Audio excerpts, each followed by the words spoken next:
Tes. Oke. Halo teman-teman semua, selamat datang dan perkenalkan, nama gue Fahri Ahmad Fauzi. Umur gue 17 tahun dan saat ini gue sedang tinggal di kota Bandung. Gue adalah anak kedua dari 2 bersaudara. Keluarga gue semuanya tinggal di Bandung. Dan gue adalah seorang anak bungsu tentu saja ya. Dan saat ini gue sedang mengenyam pendidikan di Sekolah Menengah Kejuruan Negeri 5 Bandung atau SMK Negeri 5 Bandung, khususnya untuk di jurusan ataupun vokasi di broadcasting dan perfilman. Kenapa gue memilih jurusan tersebut? Ya karena gue ingin menjadi seorang filmmaker dan juga sutradara. Lantas kenapa gue ingin menjadi seorang filmmaker atau sutradara? Jawabannya sebenarnya simple sih. Karena gue ingin menyampaikan aspirasi gue dan gue ingin aspirasi gue ini didengar oleh banyak orang. Dan menurut gue dari sekian banyak media yang bisa gue pakai atau bisa gue gunakan untuk menyampaikan aspirasi gue, menurut gue film adalah salah satu sarana atau salah satu media yang paling efektif. Kenapa? Karena kalau perhatikan banyak sekali film-film yang di dalamnya tuh propaganda pemerintah. Jadi banyak sekali pemerintah yang menyampaikan propagandanya melalui sebuah film. Nah, contohnya salah satunya yang mungkin ini rahasia umum dan beberapa orang juga tahu mungkin ya, yaitu adalah G30 SPKI. Dan lu tahu sendiri kan sekarang efeknya kayak gimana dari G30 SPKI tersebut gitu. Orang-orang jadi pada takut PKI, jadi memandang komunis itu sangat buruk gitu. Nah, itu adalah salah satu contoh penyampaian yang efektif dari propaganda pemerintah gitu. Ataupun banyak film-film Hollywood yang lain juga ada beberapa yang dari propaganda pemerintah juga. Dan gue menggunakan film sebagai media ataupun cara dari gue mengekspresikan diri gue dan menyampaikan aspirasi gue. Nah, yang kedua, kenapa gue milih untuk menjadi seorang filmmaker atau sutradara? Yaitu karena gue ingin menyampaikan ideologi gue ataupun idealisme gue. Seperti sama kayak yang tadi, aspirasi, ya kan? Dan aspirasi gue itu awalnya dari idealisme, tentu saja. Tidak hanya juga ada aspirasi, tentu saja di awalnya ada idealisme terlebih dahulu. Seperti itu. Dan kembali lagi, film menurut gue adalah salah satu cara penyampaian ideologi yang paling pas. Salah satu cara penyampaian idealisme yang paling pas. Banyak sekali filmmaker ataupun sutradara di luar sana yang punya idealisme sendiri, yang mereka sampaikan melalui film. Salah satunya, contohnya adalah Bang Joko Anwar, ya kan? Adalah salah satu di antara beberapa filmmaker yang menggunakan film sebagai media untuk menyampaikan idealismenya dia. So ya, jadi tadi itu adalah bagaimana diri gue yang gue jelaskan dalam waktu 3-4 menit. Jadi ya, salam kenal. Ya, jadi tadi itu adalah bagaimana cara gue mendeskripsikan diri gue sendiri, bagaimana cara gue menemukan diri gue sendiri, dan menceritakan dan menjelaskannya dalam bentuk storytelling essay video, oke? Dan itu adalah salah satu hal yang gak bisa dibilang mudah juga dan gak bisa dibilang susah, atau bisa dibilang hal yang sederhana mungkin ya. Dan itu adalah salah satu hal yang sederhana yang cukup sulit untuk dilakukan oleh anak-anak zaman sekarang, anak muda dan Gen Z terutama ya. Kenapa hal itu bisa menjadi sulit? Mari kita bahas. Di sini gue tidak akan memberikan panduan khusus ataupun cara atau jalan buat kalian menemukan diri kalian, tapi gue akan menceritakan cara gue menemukan diri gue sendiri, sehingga bisa kalian tiru atau bisa kalian dapatkan insight-nya. Mungkin semoga bermanfaat aja. Ya, menemukan diri sendiri ataupun jati diri itu sekarang menjadi sebuah hal yang penting bagi orang-orang. Karena kalau lu hidup tanpa jati diri, tanpa prinsip, tanpa idealisme, tanpa ideologi, ya lu mau jadi apa gitu. Dalam artian lu cuma ngikutin pantat orang aja gitu loh. Dan setiap orang punya cara sendiri untuk menemukan diri mereka masing-masing. Kalau gue menemukan diri gue itu adalah ketika gue baru masuk SMK. Jujur, seperti yang gue ceritakan tadi ya, gue tuh sebenarnya masuk film itu enggak dari dulu gue emang pengen jadi filmmaker, tapi karena gue terpancing ketika gue masuk ke jurusan film, ke jurusan produksi film. Karena sebelumnya, ini gue cerita dulu ya, sebelumnya ketika gue SMP itu gue pengen jadi mangaka gitu, sampai akhirnya gue belajar gambar, belajar DKV. Nah tadinya gue pengen masuk ke jurusan DKV di SMK, tapi terlalu jauh. Nah dari rumah gue ya, sampai akhirnya gue menemukan ada satu jurusan, sampai akhirnya gue menemukan ada satu jurusan produksi film dan broadcasting tulisannya. Di situ gue menyimpulkan bahwa ini adalah jurusan multimedia. Gue akan belajar desain juga di sana, gue akan belajar gambar juga. Nah, pada akhirnya tidak. Pada akhirnya untuk desain dan gambar itu hanya belajar bikin logo dan Photoshop aja gitu. Kebanyakannya bikin film, bikin video gitu ya kan. Dikarenakan hal tersebut, gue diharuskan untuk menonton film lebih banyak sebagai referensi tentunya. Sampai akhirnya gue suka sama film. Bener-bener truly love film banget. Dan tujuan gue dari awal juga gak pernah beda. Tujuan gue dari awal tuh selalu sama. Yaitu tadi menyampaikan aspirasi dan menyampaikan ideologi atau idealisme. Yang tadinya gue kan menyampaikannya itu lewat manga, komik, ataupun desain-desain poster gue.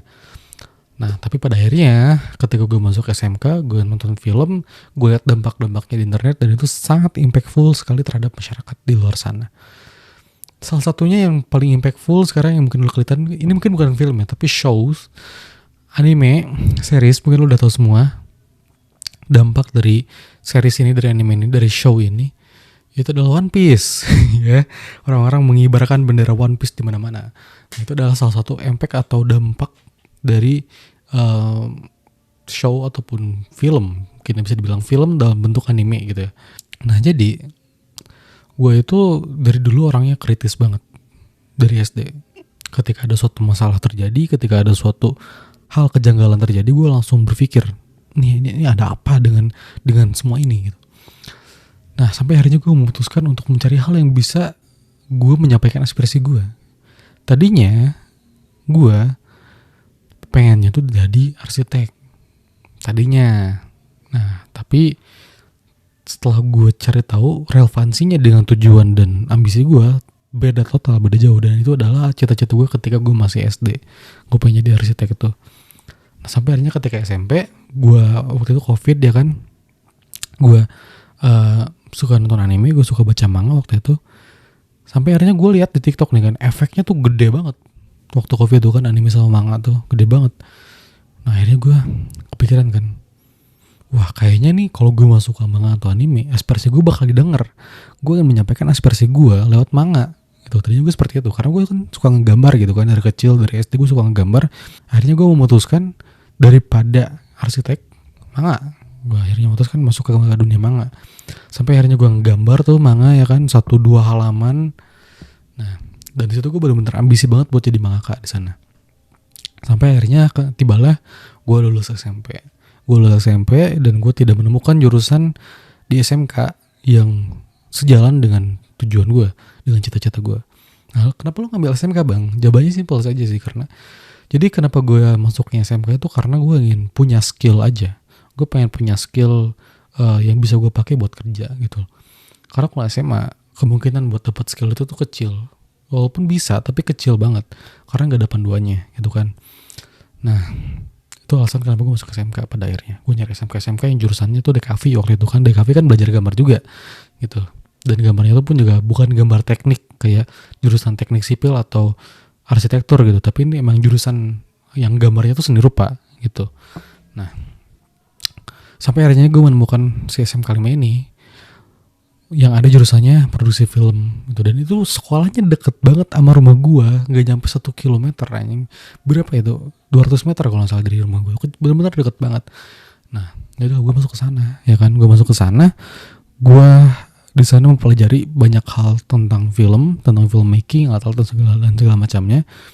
Sampai ketika dalam suatu produksi film, gue merasa excited di sana. Gue merasakan membara-bara gitu. Gue kayak tertantang ketika membuat sebuah film. Gue sangat semangat, sangat excited ketika membuat sebuah film. Sampai akhirnya gue menemukan bahwa kayaknya gue into ke film sih. Kayaknya passion gue di film. Dari situ gue langsung mulai fokus ke film. Itu adalah bagaimana cara gue menemukan hobi mungkin ya, dan passion. Hobi dan passion.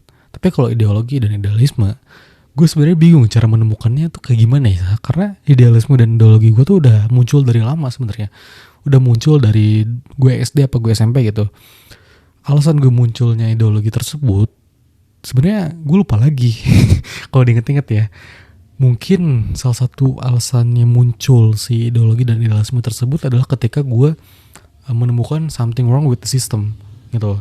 Ketika gue menemukan suatu hal yang janggal dan suatu hal yang salah dengan sebuah sistem, di situ gue menemukan idealisme gue gitu. Idealisme gue ketika gue menemukan sistem yang kayaknya kurang nih, kayaknya harus gini gitu. Nah mungkin itu adalah idealisme gue gitu. Dan gue sampai sekarang jujur ya, kalau soal idealisme, gue tuh tiap hal punya idealisme masing-masing. Gue tiap hal punya idealisme sendiri gitu. Dalam artian tiap bidang yang gue jalani itu gue punya idealismenya masing-masing. Kayak misalkan contoh film, idealisme gue adalah gue ingin menyampaikan film ini untuk menyampaikan aspirasi gue. Gue ingin mempunyai film itu punya arti yang sosialis atau arti yang makna yang ngena ke semua masyarakat gitu, ke jajaran masyarakat. Itu yang gue pengen dari film. Tentu berbeda dengan ketika gue mengelola hal lain, misalkan tugas kelompok atau lingkungan, itu gue punya idealisme yang berbeda-beda. Tapi intinya ya gue ajak dengan idealisme gue seperti itu. Mungkin ya kalau bisa dibilang ya itu adalah diri gue sendiri gitu. Jadi gue idealismenya berbeda-beda, tapi di tiap bidang idealisme tersebut gue ajak dengan idealisme itu. Mungkin itu adalah prinsip gue gitu loh. Dan cara menemukannya ya itu tadi, ketika gue menemukan sebuah sistem yang salah, something wrong with the system, akhirnya gue mencari cara gimana caranya supaya sistem ini bisa berjalan gitu loh. Dan itu cara gue menemukan idealisme gue. Dan ini adalah sebuah video esai. Ya semoga lu tercerahkan, semoga aja ya, semoga bermanfaat, semoga lu tercerahkan. Dan ya walaupun gue cuma ngebacot, tapi ya terima kasih yang udah nonton.